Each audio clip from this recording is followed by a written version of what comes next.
Hey, we're back. This will be how you lay out plate 1. I've already drawn my border and I have my title block done. The next thing I'm going to do is to divide this plate out so that I can do my lettering. I'm going to begin by measuring between my borders. It's 10 inches. The paper's 11 inch. I have a ½ inch margin on each side. I have 3/4 top and bottom.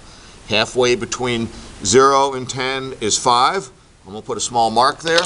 I'm going to draw a border line through the middle of the plate.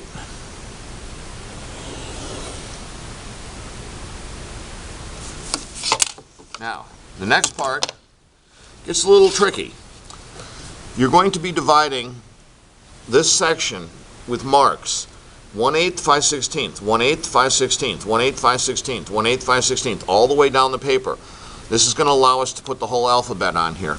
I'm going to start. I count 1, 2, 1, 2, 3, 4, 5, 1, 2, 1, 2, 3, 4, 5, 1, 2, and then I slide it down a little bit because it makes it easier to put my marks.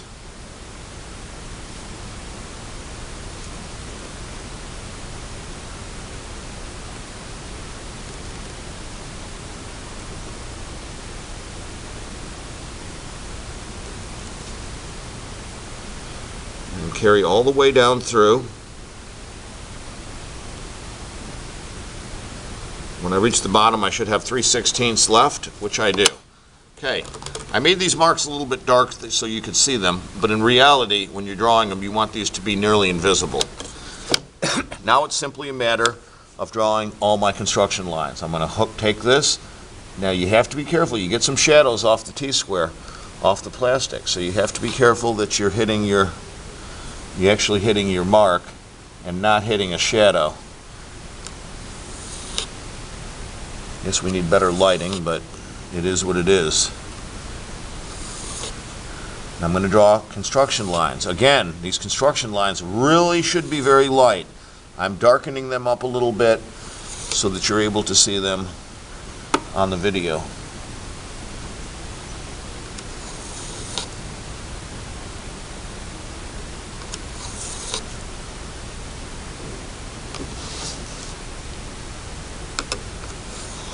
It really helps sometimes if you stand up while you're doing this.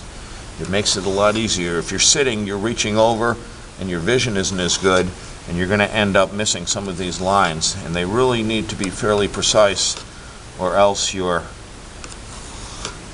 letters will not all be the same size. Hitting these as best I can.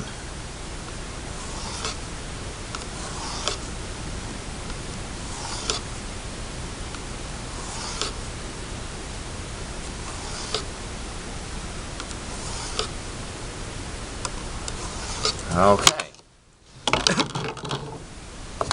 Now we do lettering. Fairly simple. Start here. I'm going to make each one of my letters. I'm going to make an A, then I'm going to do a B, and I'm going to go all the way through the alphabet using down strokes and right strokes. Now, one of the things is your lettering that you might want to consider using is one of these mechanical pencils. I bought a pack of 24 for these for $5. I think it's Staples. This is some .05 millimeter. It's much nicer because a mechanical pencil uses cylindrical lead rather than cone-shaped lead, which wears down. As this wears down, each one of your letters is going to get, your lines is going to get wider and wider and wider, whereas this will remain the same. And then just take your time and use your mechanical pencil. Just remember, you cannot press as hard. We're using sans serif letters, no serifs. If you don't know what a serif is, there should be a dictionary nearby. That's what I mean about breaking the lead. Remember keeping your M's. See, you get the letters wrong, then you got to erase. If you erase, it shows a mark. Try not to lose your concentration like I just did. M. And then I'm going to come over here. I'm going to do N. O-P.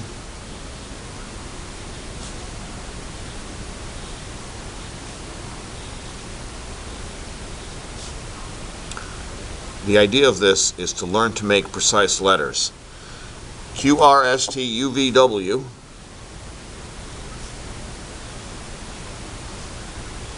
And remember, W's go all the way down in the middle. W, X, and Y, and Z. And then carry across, making all your letters until you have about 18 to 21 of each. If you fit about 18 in here, ideally 15's too few, probably 21's too many. If you're hitting about 18, you're going to be perfect.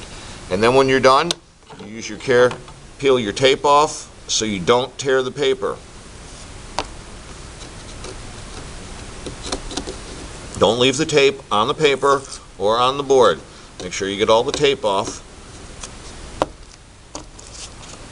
You're going to save your index paper for future use. When this is done, take this, turn it in, and that is plate 1.